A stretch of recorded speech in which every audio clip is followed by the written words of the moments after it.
أعوذ بالله من الشيطان الرجيم. بسم الله الرحمن الرحيم. الحمد لله رب العالمين وصلى الله على محمد وآله الطاهرين.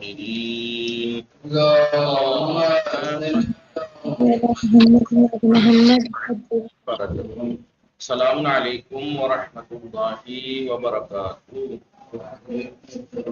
وعلیکم السلام ورحمۃ اللہ وبرکاتہ۔ خیریت سے ہیں آپ سب لوگ؟ ٹھیک ہیں؟ جی آغا الحمدللہ۔ علی عباس، ٹھیک ہے؟ رئیسہ، نشاط فاطمہ، رئیسہ زہرا، صاحب بطول، عزت فاطمہ، تحسین فاطمہ، آپ سب لوگ ٹھیک ہیں؟ جی آغا آپ ٹھیک ہیں؟ ہماری گفتگو چل رہی تھی کتاب سرف سادہ میں۔ کتاب سرف سادہ میں کس چیز کے بارے میں؟ فعل مضاعف کے بارے میں۔ فعل مضاعف کے بارے میں۔ مضاعف فعل کسے کہتے ہیں؟ مضاعف فعل وہ ہوتا ہے جس کا عین الفعل اور لام الفعل ہم چیز ہو، ایک جیسا ہو۔ یعنی میں نے کیوں کہا کہ عین الفعل لام الفعل؟ اس لیے کہ کوئی ایسا فعل سنا ہی نہیں گیا ہے کہ جس کا فاعل فعل اور عین الفعل ایک جیسا ہو۔ مثال جو یہ ددن کی دی ہے یہ اسم ہے، اسم میں مل جائے گا کہ فاعل فعل اور عین الفعل ایک جیسے ہوں، لیکن فعل میں کوئی ایسا فعل نہیں ملا ہے آج تک کہ جو جس کا بولیے فاعل فعل اور عین الفعل ایک جیسا ہو۔ ٹھیک ہے، لہٰذا اس لیے آپ فعل کی جب بات آئے فعل مضاعف کی تو آپ کہہ سکتے ہیں کہ فعل مضاعف ایک ایسا فعل ہے جس کا عین الفعل اور لام الفعل ہم جنس ہوں۔ ٹھیک ہے جی، جیسے فرا، اس میں کیا تھا؟ فارارا، ٹھیک ہے نہیں؟ فرا ہے، مدہ ہے، فرا مدہ۔ بولیے آگے، جا حیا حجا، ٹھیک ہے؟ یہ سب کیا ہے؟ سدا۔ اس میں دیکھیے ان کا عین الفعل اور لام الفعل سیم ہے۔ عین الفعل اور لام الفعل ایسے ہی پہلا مضاف کی تعریف۔ ویسے مضاف کی کامن اگر تعریف کی جائے، مضاف وہ کلمہ ہے جس کا جس کے اندر دو اصلی حرف ایک جیسے ایک جگہ ہوں۔ صحیح ہے نہیں؟ جی آغا۔ بتایا کیونکہ بات فعل کی چل رہی ہے تو اس لیے فعل تین ہی ہوتے ہیں، اصلی فعل تو تین ہی ہے نا، ماضی، مضارع اور امر۔ اس میں اگر فعل مضاف اگر ہے تو اس میں ادغام کی کیا کیفیت ہوگی؟ بتایا تھا فعل مضاف میں ادغام ہوتا ہے، ادغام میں مضاف میں، اور ایک نقطہ بہت باریک بتایا تھا، بہت سامنے کی بات ہے، حالانکہ توجہ کی ضرورت ہے بس تھوڑی سی، کہ ہر مضاف میں ادغام نہیں ہوتا ہے، لیکن ادغام جب بھی ہوگا مضاف میں ہوگا۔ سمجھ پا رہے ہیں؟ ہر مضاف میں ادغام نہیں ہوتا، بعض مضاف ایسے ہیں جن میں ادغام منع ہے، بعض جگہ ایسے ہیں جہاں جائز ہے۔ لہذا ادغام کے معنی کیا تھے؟ ادغام کے معنی تھے ادخال، لغوی معنی کیا تھے؟ ادخال۔ ادغام یعنی ادخال، جی ادخال، داخل کرنا۔ اور اصطلاحی معنی کیا ہے؟ ایک حرف کو دوسرے حرف میں داخل کرنا۔ کیسے داخل کرتے ہیں؟ کہ پہلے حرف کو ہٹا کر دوسرے کے حرف کو تشدید دے دینا۔ اب کیونکہ اس میں ایک حرف کو دوسرے میں داخل کرتے ہیں، مثال کے طور پر مادہ تھا جی، تو اس کا قاعدہ قانون کا ہم نے کیا، پہلا جائز تسکین کر دو، ساکن کیا۔ اب ادغام کا مطلب ہے کہ پہلے حرف کو ہٹا کر دوسرے پہ تشدید دے دینا۔ اب جی، دوسرے کو تشدید دینا۔ اب یہ جو ادغام ہو گیا، پہلے حرف کو کیا کہیں گے؟ مدغم۔ کیا کہیں گے؟ مدغم۔ مدغم، مدغم یعنی ادغام شدہ، اور جس کے اندر ادغام ہوا ہے مدغم ہی۔ مدغم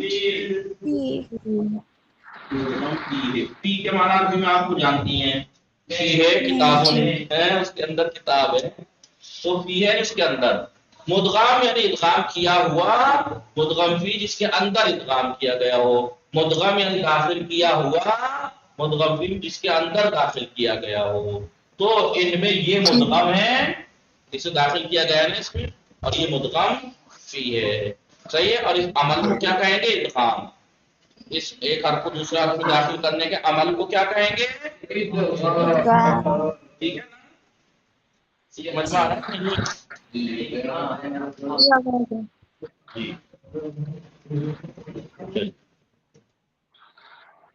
مدغم. اب بتایا تھا کہ پہلے ماضی میں ادغام کی کچھ صورتیں بتائی تھی. ادغام کی جی بتایا تھا ادغام یا واجب ہوتا ہے یا ممتنع یا جائز. فعل جائز ہوتا ہے. مضارع میں ادغام کی کیا کیفیت ہے؟ یا واجب ہے یا منع ہے؟ یا واجب ہے یا منع ہے. فرق یہ ہے کہ صیغے کون سے ہیں جہاں واجب ہے ماضی میں، وہ الگ ہے مضارع میں. ماضی میں شروع کے 5 صیغوں میں شروع کے 5 سے ادغام واجب ہے، باقی میں مضارع کے منع ہے. 2 میں منع ہے، چھٹے اور 12ویں میں باقی چھوٹے میں اور بار واجب میں ہے. باقی میں تو واجب. اس کا مطلب ادغام کی جو 3 صورتیں ہیں واجب، ممتنع اور جائز، ان میں سے ماضی اور مضارع میں صرف 2 ہی صورتیں ہیں، یا واجب ہے یا منع ہے. پہلے امر کے بارے میں بتایا تھا. پہلے امر میں واجب بھی ہے، ممتنع بھی ہے اور جائز بھی ہے. جائز منع بھی تو ہے. وہی ہے جہاں پہلے مضارع میں منع تھا، چھٹے اور 12ویں صیغے میں. جی. جائز ہے 5 صیغوں میں، 1 4 7 1 4 7 13 14. 2 میں منع، 5 میں جائز کو چھوڑ کے، 7 صیغوں کو چھوڑ کے باقی میں واجب ہے. صحیح ہے نہیں؟ یہ جی واجب ہاں. والا ممتنع والا تو آپ کو سمجھ میں آ ہی گیا تھا. تھوڑا سا آخر میں جو جائز والا تھا اس میں تھوڑا سا توجہ کریں. تو ایک فعل امر اور فعل مضارع مجزوم، یعنی جس میں دیکھیں فعل امر میں بھی علامت رفع ہٹ جاتی ہے، فعل امر میں بھی آخر سے علامت رفع ہٹ جاتی ہے، مضارع مجزوم میں بھی جزم کا مطلب یہی تو ہے، علامت رفع ہٹا دی جاتی ہے. ٹھیک ہے.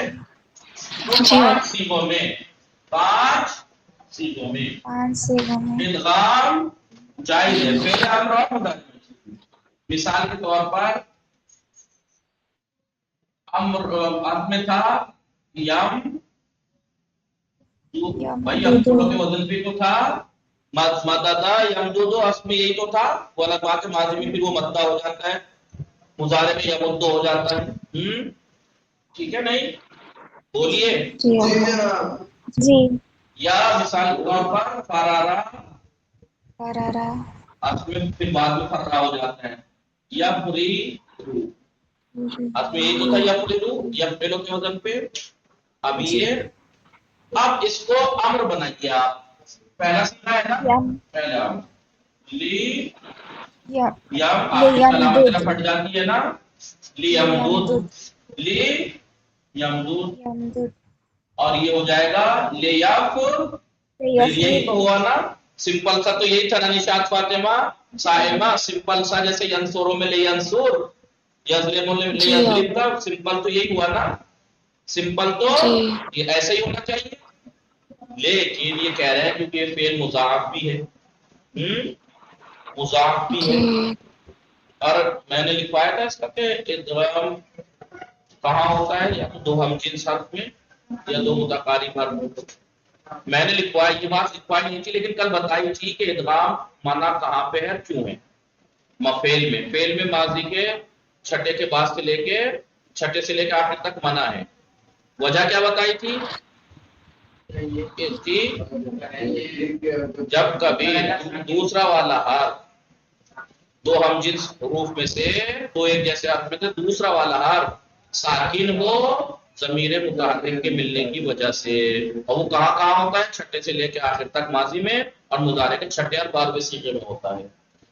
وہاں ادغام منع ہے، بتایا تھا نہیں؟ جی. اور ادغام اور کہاں منع ہے؟ کہ جب دونوں حرف ایک جیسے شروع میں ہو تب بھی منع ہے. ایک صورت اور تھی جہاں منع ہے، جب پہلا والا حرف آلریڈی مدغم ہو فی ہو. آلریڈی مدغم ہو. مددا مددا مددا. اب دیکھیے ابھی ظاہراً یہ 2 حرف دکھ رہے ہیں کیسے ہیں، تو 3 ایک جیسے ویسے ایک دال اس میں ادغام ہوئی ہے نا، تو اب ان دونوں میں ادغام واجب تھا، کر دیا، لیکن ان دونوں میں نہیں کر سکتے، کیونکہ جب یہ کہا ہے کہ ادغام اور کہاں منع ہے، جب کبھی دو ایک جیسے حرف میں سے پہلے والا حرف پہلے ہی مدغم فی ہو، ہے نہیں؟ سمجھ میں آیا کہ نہیں؟ یا مثال کے طور تو یہاں ادغام منع ہے، واجب کہاں بتایا تھا؟ جہاں شرطیں پوری ہوں، کیا شرط تھی؟ دو ایک جیسے حرف ایک جگہ ہوں، ایک بات، پہلا ساکن دوسرا متحرک ہو، یا پہلا جائز التسکین ہو، یا تو ساکن ہو یا ساکن کرنا جائز ہو۔ تو ساکن کرنا جائز کب ہوتا ہے؟ ساکن کرنا یعنی جائز کب ہوتا ہے؟ جب اس کی حرکت لازم نہ ہو، لازم نہ ہو، اور لازم حرکت کب ہوتی ہے جی؟ لازم حرکت لازم کب ہوتی ہے بتایا تھا کل جی؟ پہلی بار تو حرف اول کلمہ نہ ہو جی، یا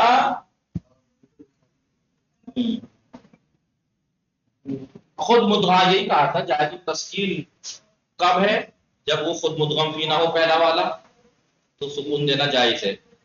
ابھی جائز التسکین ہے، یہ جائز التسکین نہیں ہے، ساکن کرنا جائز نہیں ہے، کیونکہ آلریڈی مدغم فی ہے، صحیح ہے جی؟ بہرحال اسے چھوڑیے، بات جائز کی چل رہی تھی کہ جائز کیا ہے۔ واجب کا تو پتہ لگ گیا نا، واجب کیوں ہے؟ کیونکہ اس میں شرطیں پوری ہیں۔ بھائی مدد میں جو شروع کے 5 صیغوں میں ادغام واجب ہے، مدد، دو حرف ایک جیسے پوری ہے، دو حرف ایک جیسے ایک جگہ بھی ہیں، پہلا ساکن بھلے نہیں لیکن جائز التسکین ساکن دینا جائز ہے۔ کیوں جائز ہے؟ کیونکہ یہ خود مدغم فی بھی نہیں ہے، کلمے کا پہلا حرف بھی نہیں ہے، لہذا ساکن کرنا جائز ہے۔ اب جب ساکن کرنا جائز ہے تو ہو گیا مدد، تو جہاں شرطیں پوری ہیں وہاں ادغام واجب، اور جہاں شرطیں نہیں ہیں وہاں منع جی، وہاں منع ہے۔ ماضی یعنی میں اس کیوں کے منع دو ہے سٹیپ ہیں جی؟ یعنی اس کے 2 سٹیپ ہیں، پہلے ساکن کرنا ہے پھر تشدید دینا ہے۔ ضرور، اگر ساکن نہیں ہے تو ساکن ہے تو کوئی بات ہی نہیں ہے، اور اگر ساکن نہیں ہے تو جائز التسکین دیکھنا پڑے گا کہ ساکن کرنا اس کو جائز ہے یا نہیں، یعنی یہ خود مدغم فی تو نہیں ہے، یہ کلمے کا پہلا حرف تو نہیں ہے جی؟ اب امر میں یا مضارع مجزوم میں آخر سے علامت رفع ہٹا دیتے ہیں، نہیں ہٹا دیتے ہیں، قاعدتاً یہ ہو گیا لیمدود اور لیبرر۔ یہاں کہہ رہے ہیں کہ ادغام جائز ہے امر میں 5 صیغوں میں، اور مضارع مجزوم میں 5 صیغوں میں ادغام جائز ہے۔ کیوں جائز ہے؟ دیکھیے، یعنی ادغام جائز ہے، یعنی بغیر ادغام کے بھی لکھ سکتے ہیں، جیسے یہ بغیر ادغام کے جائز ہے، قاعدہ پورا، کوئی پرابلم تو نہیں آ رہی ہے اس میں، کوئی پرابلم نہیں ہے، اس لیے آپ ایسے بھی کر سکتے ہیں، اسے کہتے ہیں بغیر ادغام کیے، پکے ادغام، ادغام کھولا ہوا جی، ادغام کے بغیر۔ اور ادغام کیسے؟ ادغام کیسے جی؟ کیونکہ اگر ادغام کریں گے تو دوسرے کو حرکت دینی پڑے گی، کیونکہ اس میں پہلا والا جائز التسکین ہے، اس کی حرکت آپ اس کو دے دی جائیے، اس کی حرکت اب یہ ساکن ہو گیا، جب اس کی حرکت رے کی حرکت فے کو دے دی، دال کی حرکت میم کو دے دیں گے تو یہ بھی ساکن، اور بعد والا تو ہے ہی جزم کی وجہ سے ساکن۔ تو اب اور اس کا ساکن کوئی لازم تو ہے نہیں، بھائی ضمیر مرفوع متحرک کی وجہ ملنے کی وجہ سے تھوڑے یہ ساکن ہوا ہے، یہ جیسے ماضی میں کیا تھا؟ مدد نہ، کیا تھا؟ مدد نہ، اس میں جو یہ دال ساکن ہوا تھا ضمیر مرفوع متحرک ملنے کی وجہ سے ساکن ہوا تھا، لیکن یہ ساکن اس وجہ سے نہیں ہے، لہذا اس کو حرکت دے سکتے ہیں، اس کو حرکت دے سکتے ہیں۔ اب سوال یہ اٹھتا ہے کہ مثال کے طور پر ہم نے اس کی حرکت اس کو دے دی، مثلا اب یہ ساکن ہو گیا نہیں، اس کی حرکت ہم نے اسے دے دی، تو ساکن ہو گیا کہ نہیں؟ اب دو حرف ایک جیسے ایک جگہ پر گری ہیں، پہلا ساکن بھی ہے لیکن دوسرا متحرک نہیں ہے، لیکن متحرک نہیں ہے لیکن ساکن ہے، لیکن یہ ساکن ضمیر مرفوع منع والا نہیں ہے، منع والا نہیں ہے کہ جو جس کا ساکن ضمیر متحرک کی ملنے کی وجہ سے ساکن ہوا وہ نہیں ہے، یہ لہذا حرکت دے سکتے ہیں۔ اب سوال دیکھیے، اسٹیپ کتنے ہوئے؟ پہلا اسٹیپ کہ مضارع مجزوم اور امر معلوم کے 5 صیغوں میں ادغام جائز ہے. کیوں؟ بغیر ادغام کے تو نارمل ہے، لیکن ادغام کرنے کی صورت میں پہلے والے حرف کی حرکت اس سے پہلے والے کو دی جائے گی. ان دو ایک جیسے حرف میں سے پہلے والے کی حرکت اس سے ماقبل کو دے دیں گے، وہ ساکن ہو جائے گا. اور دوسرا آلریڈی ساکن ہے لیکن یہ ساکن لازم نہیں ہے، ضمیر مرفوع متحرک کی ملنے کی وجہ سے نہیں ہے. اس کا مطلب اسے حرکت دے سکتے ہیں. 2 اسٹیپ. تیسرا اسٹیپ یہ جب حرکت دے سکتے ہیں تو حرکت دے کیا؟ حرکت دے. تو سوال جواب اس کا یہ بتایا تھا کہ عین فعل پہ کیا حرکت تھی؟ ضمہ. یہاں عین فعل پہ کیا حرکت تھی؟ جو بات پہلے اسے دے دی ہے کسرہ تھی. تو انہوں نے یہ کہا کہ اگر عین فعل پہ ضمہ ہے، اگر عین فعل پہ ضمہ ہو تو تینوں حرکتیں دے سکتے ہیں، تینوں حرکت دے سکتے ہیں، تینوں طرح سے پڑھ سکتے ہیں. اب بتائیے یہ ہو گیا کیا؟ پڑھ کے دیکھیے. آپ کے جو ایک آپ دونوں شرطیں پوری ہو گئی. آپ کے جیسے ہی لگا بھی ہے پہلا دوسرا متحرک بھی ہے، شرط پوری ہو گئی. آپ ادغام کر سکتے ہیں. ادغام اگر ادغام کیا دوسرے والے حرف کو کے اندر پہلے والے حرف کو دوسرے والے حرف میں داخل کر دیا تو کیا بنا؟ لے یا مدہ لے یا مدی لے یا مدو. چاہے آپ لے یا مدہ پڑھ لیجئے، چاہے لے یا مدو پڑھ لیجئے، چاہے لے یا مدی پڑھ لیجئے. سمجھ میں آیا کہ نہیں؟ اور ایک شکل بغیر ادغام کی تو تھی، ایک شکل بغیر ادغام کی تو پہلے ہی موجود تھی. تو کتنی صورتیں بن گئی؟ 4 جی 3 4. اگر فعل مضاف کے امر مضارع مجزوم میں عین فعل میں ضمہ تھا تو 4 صورتیں بنی، ایک بغیر ادغام کے اور 3 حرکتوں کے ساتھ، کیونکہ حرکت کو تینوں دے سکتے ہیں. لیکن اگر عین فعل میں فتحہ یا کسرہ ہو تو پھر دوسرے والے حرف کو ضمہ نہیں دے سکتے، یا فتحہ دیجئے یا کسرہ دیجئے. دیکھیے یہ ساکن ہو گئی لے یا پھر را، لے یا پھر ری، ضمہ نہیں دے سکتے. سمجھ میں آیا کہ نہیں؟ جی جناب. کیوں کا نہیں، بس ان کا قاعدہ قانون ہے اپنا. سمجھ میں آیا؟ تو اگر فعل مضارع مجزوم یا امر میں فعل مضاف ہے، فعل اگر مضاف ہے تو 5 صیغوں میں 4 7 13 14 میں ادغام جائز ہے. یعنی ادغام کر بھی سکتے ہیں، ادغام نہیں بھی. ادغام نہیں کریں گے تو بالکل آسان سی صورت ہے، بالکل آسان کام ہے. لیکن ادغام کرنے میں بھی آسانی ہو گیا. بس آپ کو کرنا یہ ہے کہ دوسرے والے کو حرکت دینی پڑے گی، اس کے لیے پہلے والے کی حرکت اس سے پہلے والے کو دینی پڑے گی. اب حرکت دیں کون سی؟ عین فعل پہ ضمہ ہے تو تینوں حرکتیں دے سکتے ہیں، اگر عین فعل پہ فتحہ یا کسرہ تھا تو صرف فتحہ یا کسرہ دے سکتے ہیں. اب پڑھیے دیکھیے پہلا صیغہ جب مضارع کا پڑھیں گے تو کیسے پڑھیں گے؟ لیمدد چاہے لے یا مدہ لے یا مدی لے یا مدو. 4 صورتیں بنی نہیں، 4 طرح سے پڑھنا چاہیے. لیکن اگر عین فعل پہ فتحہ یا کسرہ ہو تو بغیر ادغام کے لے یا پھر را لے یا پھر رے، اس میں 3 شکلیں بنیں گی. سمجھ میں آیا کہ نہیں؟ جی. یہ تو پہلا صیغہ. چوتھا صیغہ بھی تو سیم ہے، بس یہاں کو ہی تو کرنا ہے. جی لے تمدد لے تمدا لے تمدی لے تمدو. چوتھا صیغہ ہے نہیں؟ ایسے ہی لے تفرا لے تفری لے تفر لے تفرا لے تفری لے تفرید بغیر ادغام کے. بھائی پہلا اور چوتھا صیغہ میں یہی تو ہوا. جی لیکن 7واں صیغہ کیونکہ امر حاضر ہے اور امر حاضر لام سے تو بنتا نہیں ہے، اس پہ تھوڑے پھر 13واں اسے بعد میں ابھی کرتے ہیں. 13واں صیغہ پھر ایسے ہی ہو جائے گا، بس یا کی جگہ 13ویں میں الف لگنا ہے اور 14ویں میں نون لگنا ہے. ہو جائے گا دودھ لعمدود لعمودہ لعمودی لعمودو. ٹھیک ہے.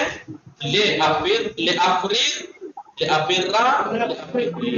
14واں صیغہ یا کی جگہ نون ہو جائے گا. لے نامدود ادغام کے بغیر لے نامدہ لے نامدی لے نامدو. ٹھیک ہے. لے نفر لے نفرا لے نفری. صحیح ہے نہیں؟ 7واں صیغہ کیونکہ حاضر کا ہے اس کو پریکٹس کر لیتے ہیں تھوڑا سا.